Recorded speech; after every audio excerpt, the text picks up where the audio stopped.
Buongiorno, buon pomeriggio, and buonasera, Lazio world. Welcome to our instant reaction pod. Consider this some stoppage time, which we could use a whole heck of a lot more of in hopes of ever finding the back of the net. We're here to review Lazio's road fixture against Salernitana. I'm joined by a special guest, Bobby Meehan. Bobby, how are you doing? Well, first, appreciate you having me back. Second, I've been better, but it's tough, man. It's a tough one all the way around from beginning to end. Yeah, this one is going to be difficult for us to stay positive. We'll see if we can do that at certain points, but there's certainly a lot of frustration. This one was tough. So before we get some things off of our chest, let's just run it back. I'm going to do a quick review here of what we just witnessed. So Lazio on the road against last place Salernitana, falling 2-1 to that side. Once again, being killed by our former man Antonio Candreva. This one started tough. Not a lot of space for Lazio to operate. But what we're fortunate in the 43rd minute, where Cheadle earns himself a penalty, a stonewall, clear-cut pen, and as usual, Cheadle converts without question, and so we hope that maybe opens the door a little bit, gets the guys to loosen up, and we'd hope that we could have built on it, but we start the second half slow, and Castanos in the 55th minute makes us pay off of a Provedel rebound, and then not but 10 minutes or so later, Candreva off of a free kick has a screamer of a goal. You can argue whether or not Provedel could have done a little bit better, but it's a knuckleball, and at that point it's 2-1 Salernitana, and there's not a lot of hope after that. Lazio does very little to create a ton that gives us any hope of a comeback. Forget the hopes of scoring 2 goals to take all 3.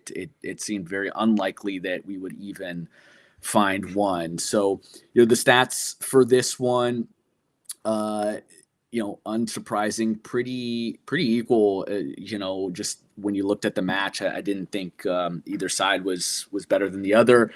You had an expected goals of Lazio at 1.85, Salernitana at 1.59. Total shots even, 13 apiece, but 6 on target for Salernitana to Lazio's 2, which has been a story throughout this season. Failure to really put anything on frame. I mean, we talk about our lack of goals. We can't even get shots on frame. So big chances missed. Both sides had 1. And corners, 9 Lazio corners to Salernitana's 4. And pretty dreadful in that area per usual. So tell me, Bobby, in 3 words or less, what would you use to describe this one?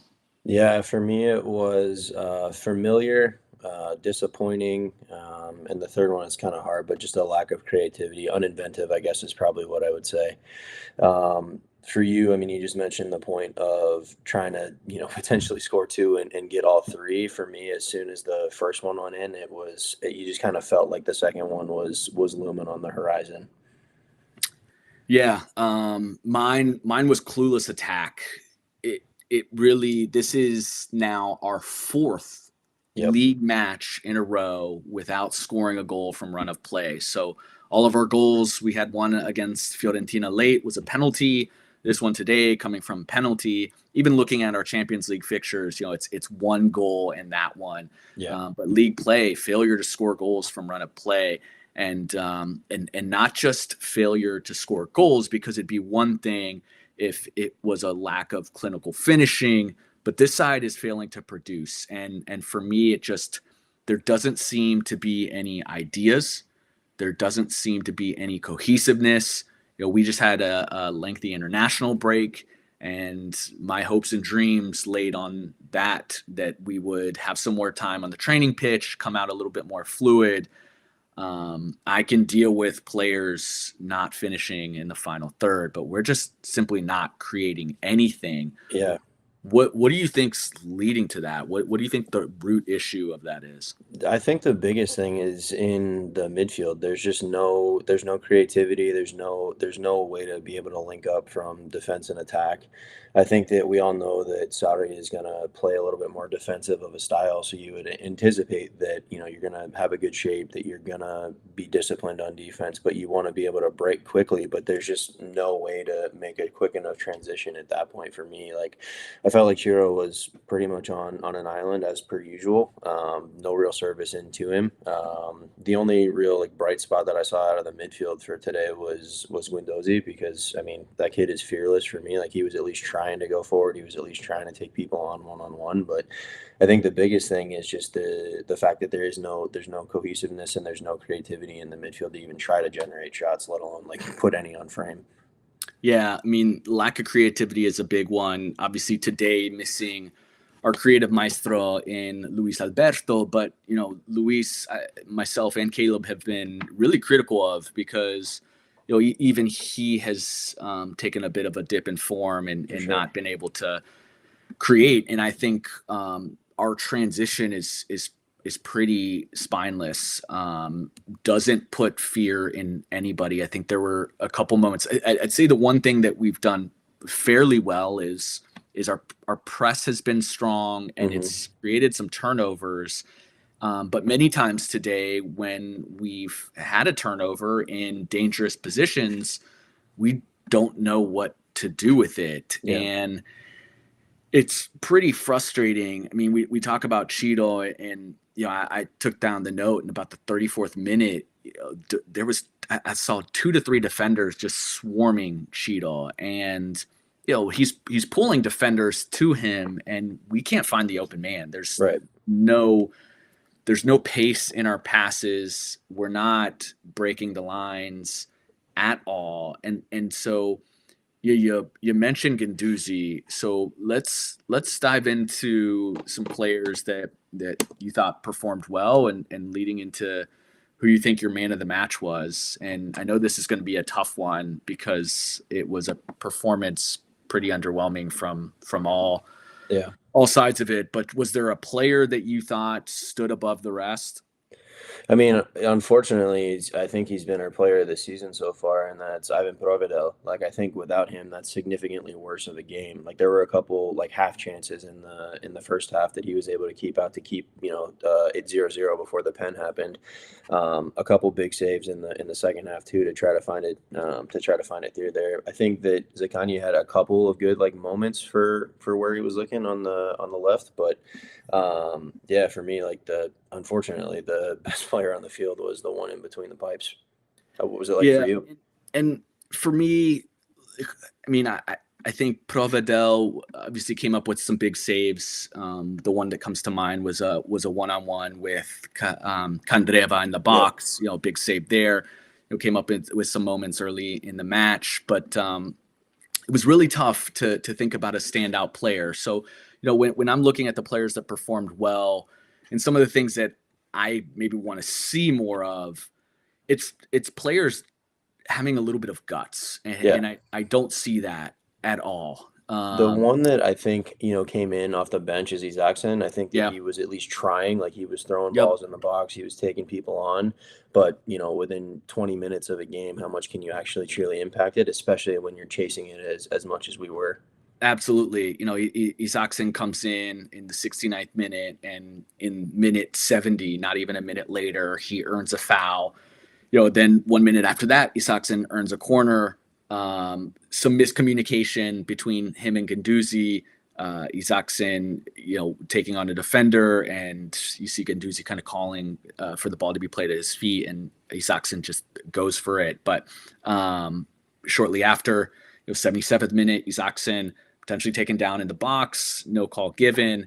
So, fair point. I don't think I'd give him man of the match for the 20 minutes he was on the pitch by any means, but he is one of the few players that is going out there and and putting pressure on a defense, Yep. and he seems like he's going for it. Now, you could say maybe that's just product of where the match is and his direction. So he's, we're down, and he's being told to go out there and just go nuts in attack, and maybe the other players aren't being given that instruction, and that goes into a whole conversation about what we're doing tactics wise and with Sadi. But Yeah. I think Zaccagni, I think, to be fair to him, he is a player that attacks and puts pressure on a defense. Again, earning free kick after free kick.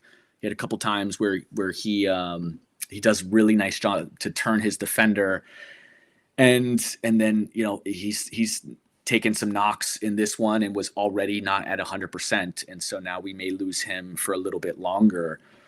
I thought Kamada was okay, nothing stellar, but I think if I'm Kamada, I'm really frustrated in that there were moments where he had some space to operate within, and we were so slow to move the ball and find him, and he's the one player probably on the pitch that has that creativity to make something happen, and I just thought we were so slow. Air quotes creativity. Yeah, It's interesting that you mention him because he was the bidone for me. Really? Okay, let's hear Yeah, it. just because like he had, to your point, like this was his chance to try to step in with Luis Alberto being on the bench, like trying to justify his spot of, hey, I need to be pushing to be playing not just off of the bench but getting to start. And I just don't think that he took advantage of it whatsoever. I mean, you look at the foul like right before Candareva's goal. It's Kamada like giving away a stupid foul with there's no pressure at the goal. Like he's his back at the whoever was for Salernitana was his back was to our goal. Pushes him over quickly. They take the free kick quickly, and then Candreva does what Candreva does. You mentioned it earlier too about Providel. Can he do better? Like I think that anybody that's ever stood behind a shot like that and has tried to even just track it like from a defensive perspective, not even from playing from the goalkeeper side. Like I don't fault him for that because that's just you're always taught that you try to close down, and if someone beats you from 30 yards plus, then like you tip your hat and you move on because there's for me Providel that wasn't anything there, but yeah, Kamada for me just completely did not live up to the expectations for today. Yeah, I mean, I certainly was going into this one with higher expectations, but again, I was going into this one expecting all of our players to perform at a much higher level. I think for me, the issue with Kamada is that I didn't see guys looking for him, and he was in space. I actually had a more clear-cut Bidone going into that for the first half. I actually had Guendouzi as my poorest performer in the first half. I think he did a nice job in the second half. But in the first half, there were a couple moments where players, I have players making runs. So in the 20th minute, Felipe makes a breaking run down the middle, and he had a ton of space, and Guendouzi doesn't make the pass, and he goes for the safe pass. And there were so many moments like that where Guendouzi, and again, who knows, this could be instruction or lack of confidence in what they're all trying to do, but Guendouzi passes it back to Patrick, Guendouzi passes it to Cataldi, and that lack of spark and decisiveness killed us because in those few moments where we had an open player making a run or Kamada calling for the ball, in the 18th minute, he's visibly calling for the ball. And instead of Guendouzi making the cross to an open Kamada, again, he plays it back. It's slow. There's no breaking line passes. So for Salernitana, what an easy day for them to defend. They're already going to defend with numbers behind the ball, but we're not pressuring them and making them pay when we do have some of those moments. So, I think I was disappointed. I thought Gila and Patrick were actually pretty solid in the beginning, and then it all kind of just unravels in those goals, particularly the first goal. And so it was tough for me to really give a player of the match, Right. and it was also tough to pinpoint all of this poor performances on one player Yeah. because, again, the first half for me, Guendouzi, it was a little bit easier, but I thought he did a lot better, and he's always going to give you energy, but everybody was invisible. Yeah, so, I agree. Kamada, he was invisible. I think it wasn't necessarily his doing. Cataldi, pretty invisible. Yeah. So it's there's got to be something, anything that changes, because I'll be honest, we can't find goals against Salernitana. I don't know where they're going to come from. So, Yeah. if we're talking about changes or what needs to happen or where's the hope lying, like, what are you doing? It's praying, hoping, finding somebody to just step up and take control of where we need to be. I know that there's a lot of talk around Sarri right now, and the fact that his salary is so high that people calling for change at manager. But truthfully, at this point in the year, like I don't know what it would do or who you would try to go get to try to make something happen. I think that when Luis comes back from suspension, that I hope that he takes this time off and looks at, I hope that he watched the game and was kind of taking a little bit more personal responsibility to saying like, hey, I'm a leader on this team. I'm the vice captain of this team. Like when I come back in here, I can't be. I need to step up. I need to play all the way through. And yeah, I think that the biggest thing is just encourage. I don't know if it's Lotito coming down and just saying like, hey, I believe in you guys. I love you guys. Like, be brave. Like, it's okay to try to make mistakes and be creative. But like, we can't keep doing the same thing of playing timid, playing scared, playing ultra defensive, and just, hoping that we can earn a penalty and win a 1-0 match. But yeah, what about you? Yeah, I think that I agree with your point that players like Luis Alberto need to step up in a big way and take this upon their shoulders. He has the most control to be able to do that. It's tough for Hmm. Cheeto to do that. I mean, Cheeto does it in the way he's always running and dropping back, and he's trying to make something for himself. But we're not providing him anything whatsoever. Nope. And you see that because when Tati comes on, there's really no changes Right. in how we're producing. So I think everybody's position needs to be on the line, and so if there's any sort of comfort from anybody, I think that needs to change. And then they just need to be given the reins to attack.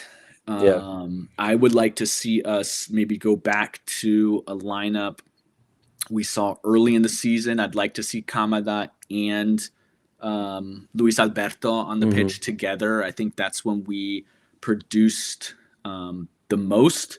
And I know Sadi wanted some more balance, and that's why you have somebody like Guendouzi in there. And but at this point, I think we just got to have something click. Like this is Hmm. just miserable. If we're going to drop points, if we're going to lose matches, this is unwatchable. Yeah, At over this exactly. point. At least make it fun to watch. Like Yep. lose exciting. Yeah, and so this Um, team's got to find confidence. So for me, I would go out there and I would start Isaacson. yeah, I'm with I that. think and let's take a look here because it's also going to depend on some of these matches. So let's take a look at our next few matches. We've got a big one at home on Tuesday, Champions League fixture against Celtic. Hmm. This is one that Lazio has to take all 3 points. It's a home match. It's against team bottom of the table right now, and in order to keep pace and really put themselves in a position to advance out of the group, this is one that is there and has to be had. After that on Saturday you have Cagliari. Now, I'm not even gonna Cagliari's 18th in the table, bottom three doesn't matter because we just lost to a side that hadn't won a match all season. So, Hmm. and then we've got the introduction of Coppa Italia against Genoa. Then it's Verona, and then back to Champions League with Atletico Madrid. So let's just look at this. Let's look at the next two matches. Let's look at Lazio versus Celtic, and then Lazio Cagliari. who are you starting in this match against Celtic? And then are you making any changes or doing anything different against Cagliari?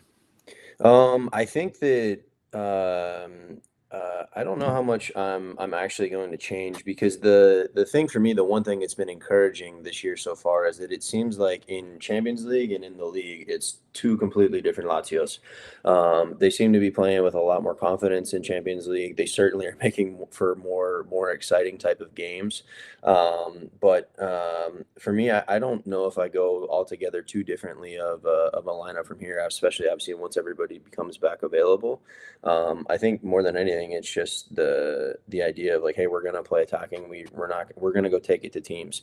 And then but then again, can you then maintain that's what I'm hoping for is that for the first time coming from Champions League to the league, that same confidence spills over and transfers over, and that we put in a performance against Cagliari. Like if we can't beat that team at home, then there's much bigger issues that we're going to have to discuss as opposed to the 11 that are on the field. You know what I mean? Yeah. Yeah. I look at, the fixture against Celtic. I think a midfield has to include Vecino. He's kind of been the mainstay in these Champions League fixtures. Yeah.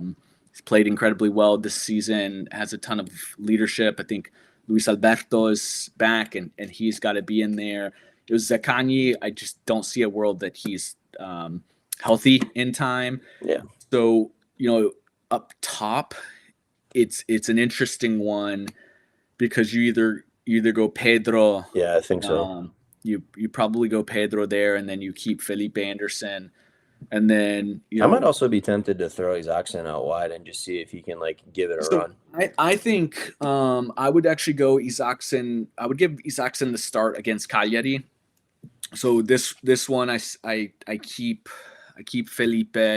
I keep the lineup that Sadi trusts the most, and then let's pray Romagnoli is back. Yeah. I would continue with Lazzari, and then I think it's either a midfield trio of So for me, Luis has to be in there. Vecino Yep. has to be in there. It's whether or Mhm. not Vecino is going to play your Mezzala, your box to box, or if you're going to put Vecino in that regista role. And so if you have him in the regista role, then I'm fine with like Gendouzi. Or I would just it's back to Rovella and then Vecino to his right, and then against Cagliari, I think you've got to let's let the kids play and let's let them have a run at it. I think Isaacson has earned it. I just want to see no fear.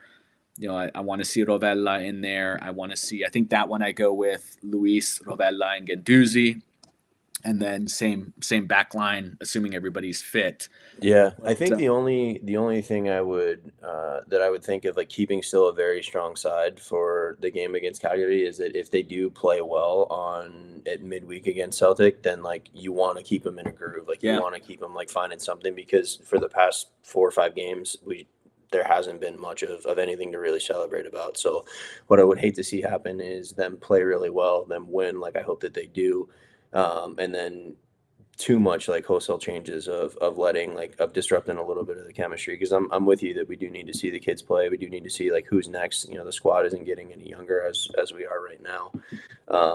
But I also would want to see like a little bit of continuity because if they do play well, you want to hope that they stay in that groove.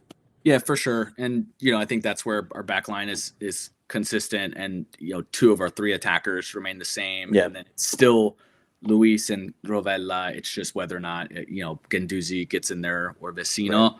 Yep. But if you're putting a panic meter, so we've thrown a panic meter around this season, scale 1 to 10, 1 being things are smooth, keep going, no worries, to 10, absolute panic, time to look for a new manager, and everything's gone out the window.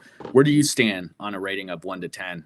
If I'm honest, I'm probably at like a 6 or a 7 right now, and the biggest thing for that is just because you just don't like there's no identity of what we're actually going to play with. Like you just don't, and you don't. For me, like I genuinely don't know where the next goal is going to come from, and I don't see when things are starting to get tough, I don't see somebody grabbing anybody else by the scruff of the neck and just and trying to just put someone in their place. And that includes Sarri too. Like Sarri, the amount of times that I was looking at the sideline today and he's just got his hands in front of him, hoping for the best. Like it's not an ideal situation for me right now. I'm somewhere between a 6 and a 7. Yeah, I'm at an 8, and I've been, and I don't think it's time to sack Sadi now. So I'll preface that, but I am very much questioning a lot. I can't disregard the positives that have happened the first 2 years. Something's out of whack. So retiro needs to happen. The team needs to take some time off and close the doors and have a good hard look at themselves on the training pitch. But I have lost hope of a top 4 finish. So for me, that's gone out the window completely. In fact, I'm currently wearing the 2016 all black Lazio European home kit. Infamous all black eagle. And I'm wearing this because it's the funeral for me of our top 4 finish.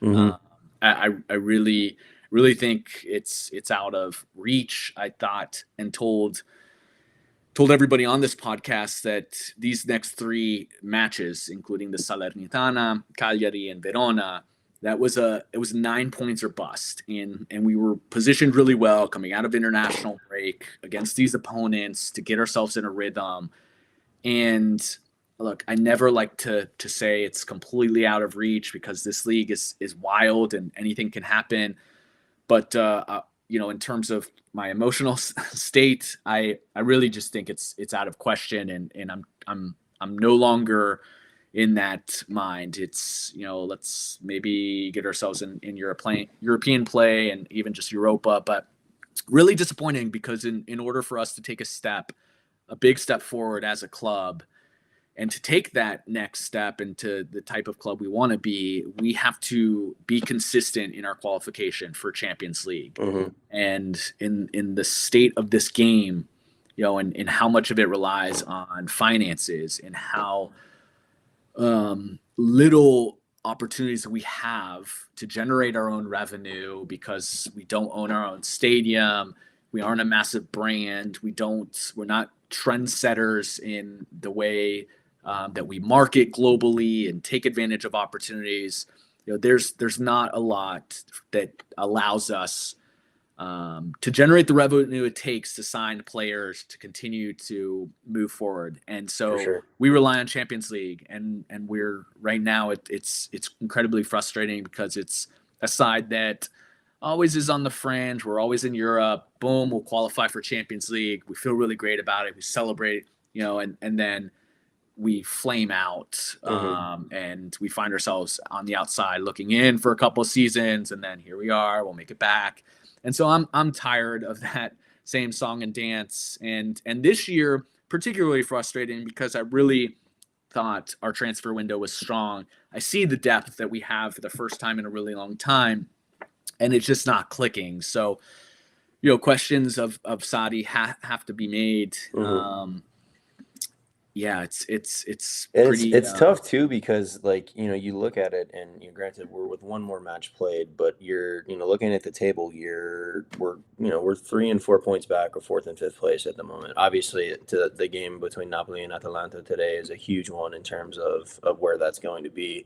But I agree with you. Like on paper, it doesn't seem like it's all that far of a stretch, but even for me 2 weeks ago being in Rome for the derby and watching the performance live for where we were, the passion, the excitement was all before the game. There was nobody if you can't get up for the home leg of that particular match, then when are you ever going to get up for one?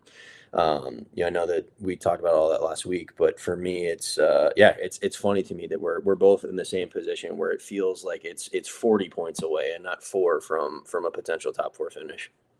Yeah, and again, that's what happens when you not just drop, but you lose to the last place side. And we've seen we've seen Lazio lose matches in very frustrating fashion in which we were the better side. And you walk out of it going, of course, this is typical Lazio, giving away a goal when we shouldn't have, and we're the better side. And look at the XG. But this was one where it's a lifeless attack. It's a clueless attack. There's no hope. They put 5 minutes of stoppage time, and I just, again, forget trying to win the match, because I don't know when the hell we're going to score 2 goals, let alone 1. So I'll take 1 from open play. Like it was nice. And, I kind of feel bad that a big accomplishment happened for Ciro today, that he's got 100 away goals in Serie A. And he's only 2 away from getting 200 for Lazio all time. But, it stinks that like we're not talking about that as much as we would be because of how poor everywhere else we were on the field. No, absolutely. And that's a massive accomplishment. I mean, he is a player that continues to make history, and we're fortunate to have a player like him. And let's, for goodness sake, can we just find a way to create for this man so that he can continue to climb the ranks of all-time Serie A goal scorers, but without penalties right now, it just without penalties or Provedel, I don't know where the goals are from. So we've mentioned it, but a massive one on Tuesday with hopes of getting out of a group, and that seems to be where a lot of the focus is right now. So hopefully that can distract us a little bit. We can keep our Champions League hopes and dreams going a little bit longer, so that we can keep our eyes on that versus the disaster that continues on in Serie A for us. But Bobby, this was a lot of fun having you on. I appreciate it. We'll definitely make sure to have you on again, maybe sometime when Caleb's here with us as well. Yeah, for sure. But this was good. As always, folks, we are on YouTube, so if you enjoy our content, please subscribe, like, and check us out there. And we're on social media as well: TikTok, Twitter, Instagram, you name it. And if you don't want to see our faces and prefer to listen to audio, we're on Spotify and Apple and every other platform for audio podcasts. So please rate us, follow. It goes a long way in helping us grow this podcast that we've had a lot of fun doing. So above everything, though, win, lose, draw, sempre forza